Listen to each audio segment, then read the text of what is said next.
5 से 25 कौन था मुख्यमंत्री? किसकी सरकार है? केंद्र में 11 साल से किसकी सरकार है? इस पे कुछ नहीं उन्होंने बोला। हम जानना चाहते थे कि बिहार सरकार बताए कि जो 11 डॉक्यूमेंट जो मांगे जा रहे हैं, कितने % बिहारियों के पास वो 11 डॉक्यूमेंट है, ये बताना चाहिए था। नहीं तो अपने आप को वो कैसे साबित कर पाएंगे?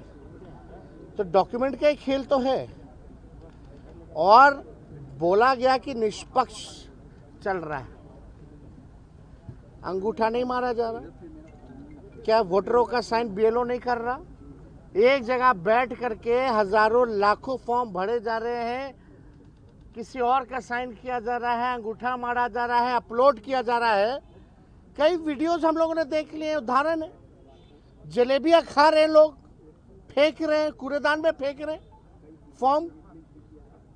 ये पारदर्शिता है, ये प्रोसेस को ठीक मान रही है सरकार, यानी फर्जीवाड़ा हो रहा है पूरी तरीके से, केवल संख्या को पूरी करने के लिए।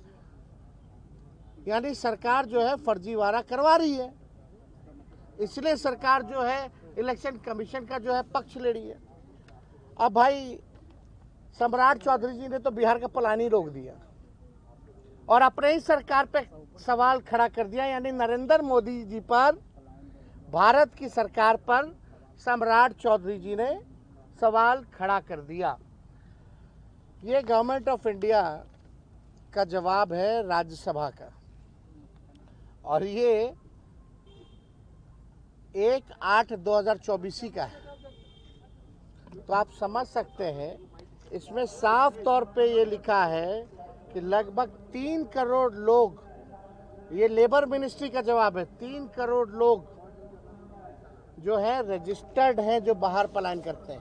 नॉन रजिस्टर्ड को छोड़ दीजिए, नॉन रजिस्टर्ड समझ जाइए कि जो लोग अपना कमाने जाते हैं बाहर, किसी के यहाँ ड्राइवर की नौकरी कर रहे हैं, कहीं गार्ड की नौकरी कर रहे हैं, कहीं किसी के घर में काम कर रहे हैं, जो बिहार से लोग पलायन करके गए हैं, तो इसकी संख्या 4.5 करोड़ है। और सम्राट चौधरी सदन में खड़ा होकर के बोलते हैं मात्र 2-4% ही लोग जो है बिहार के बाहर है। कितना झूठ बोलेंगे? मतलब कोई झूठ बोलने की सीमा अब इन लोगों की नहीं रहेगी। इसलिए हमने सम्राट चौधरी जी को ये भिजवाया, देख लीजिए, आप ही के सरकार का ये उत्तर है। और आप यहाँ कह रहे हो कि पलायन रुक गया, पलायन बल्कि बढ़ा है। ये कॉपी भी हम लोग लगवा देंगे, सारी चीज़ें आप लोगों को भी मिल जाएगा आप लोग के व्हाट्सएप पे। लेकिन ये अद्भुत है कि पूरी प्रक्रिया जो है, किस प्रकार से ईमानदार पत्रकार पर एफआईआर क्यों किया गया, अजीत अंजुम जी पे एफआईआर क्यों किया गया? क्योंकि ग्राउंड रियलिटी उन्होंने दिखाया, एविडेंस उनके पास है, सबूत उनके पास है, फिर भी सरकार के लोग जो है अंधे बने हुए, कुछ इनको नजर नहीं आ रहा।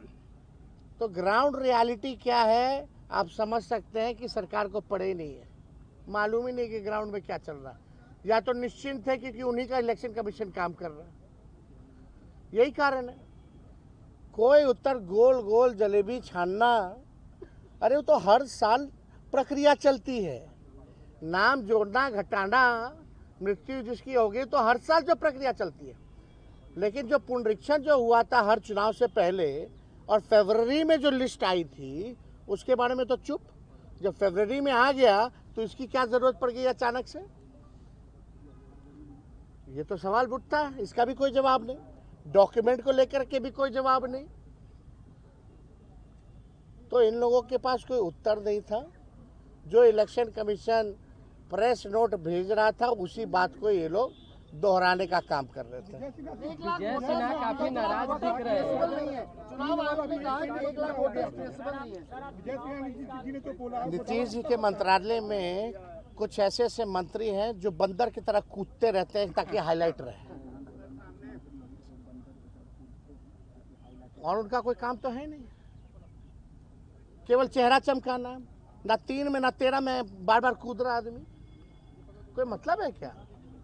कोई बात है क्या उन लोगों के पास बोलने के लिए? तो कह रहे हैं कि हम मर्यादित रहते हैं। भाई पूरा प्रोसेस आप देखिएगा तो 9-10 महीने ही लगे। क्या डेटा एक दिन में रिलीज किया उन्होंने, या हम ही लोग ना भाई करवाएं? और वही बीजेपी का लोग बोलता था ना कि जब जाति आधारित गणना हो रही थी तो हमारे यहाँ आए नहीं लोग, हमारे यहाँ नहीं आए लोग। पूरी प्रक्रिया को ना आप केवल आप जो है जा करके वो नहीं, पूरा प्रोसेस होता है उसका। आप जाते हैं, डेटा लेते हैं, डेटा आप एक साथ उसको अपलोड करते हैं, देखते हैं, जोड़ घटा होता है, उसके बाद पूरा रिलीज किया जाता है ना, पूरे प्रोसेस। हम पूरे प्रोसेस के बारे में बात कर रहे हैं, वो पार्ट के बारे में बात कर रहे हैं। तो चालाकी तो वहाँ है, एक पार्ट के बारे में वो बता रहे हैं, लेकिन पूरा प्रोसेस का समय नहीं बता रहे। वो डोर टू डोर की बात कर रहे हैं, लेकिन डोर टू डोर के बाद खत्म थोड़ी हो जाता है। वो तो फिर जमा होता है, सबको क्लब किया जाता है, क्लब करने के बाद डेटा बनाया जाता है। तो पूरा प्रोसेस के बारे में नहीं बात कर रहे, वो केवल पार्ट के बारे में बात कर रहे थे। तो ये तो बेवकूफ, ये तो केवल बेवकूफ बनाने की बातें उन्होंने कही है और कुछ नहीं कहा। चुनाव का बहिष्कार को लेकर जो चर्चा है भाई जब एक बात स्पष्ट है, सब कुछ तय हो ही गया है कि भाई बेईमानी करना ही है, खुलेआम बेईमानी करना है, वोटर लिस्ट से लाखों का नाम काट देना है। और यही लाखों वोटर जो थे मोदी जी को वोट दिया, कई सरकारें चुनी, तब ठीक था। अब ये अचानक से गड़बड़ कहां से हो गया, यही तो सवाल पूछा जा रहा है। यानी सरकार के लोग आज खुद ही कह रहे थे कि भाई हम फर्जी चुन करके आए हैं और फिर से फर्जी चुन करके आएंगे। तो जब बेईमानी करना है तो हम लोग इस पे विचार कर सकते हैं बॉयकॉट करने का। दूसरी पार्टियों से भी आप बात कीजिएगा, दूसरे नेताओं से? हम सब दल के लोगों से बात करेंगे। महागठबंधन चुनाव का क्या मतलब रहेगा जब लोकतंत्र में जनता ही वोट नहीं देगी? चंडीगढ़ जैसा तुम लोग काम करोगे तो क्या मतलब रह जाएगा? तो हम लोग इस पे गंभीर होकर के चुनाव बहिष्कार पर चर्चा हम लोग कर सकते हैं। ये विकल्प हमारे पास खुला है। सुप्रीम कोर्ट में सुनवाई है तो होगा तो उसमें भी हम लोग पक्ष रखेंगे। सुप्रीम कोर्ट ने फटकार लगाया, इसके बारे में तो नहीं कहा। सुप्रीम कोर्ट ने आधार का सलाह दिया, इसके बारे में सरकार में विजय चौधरी वगैरह क्यों नहीं बोले कुछ? क्योंकि छुपाना है, बचाना है चुनाव आयोग को। मिले हुए लोग हैं ये लोग। Thank you. और अभी असली खेला तो 1 अगस्त के बाद ये लोग करेंगे। क्या बोलते हो, ARO जो ERO जो होते हैं, ERO जो है, असली खेला तो 1 अगस्त के बाद होना है। अभी तो बिना डॉक्यूमेंट के लोग अपने साइन करके अपने भर के अपलोड कर लिया, ठप्पी मार के। अभी 1 अगस्त के बाद असली चुनाव आयोग खेला खेलने जा रही है। हम लोगों की नजर है और हम लोगों के पास खुला विकल्प है।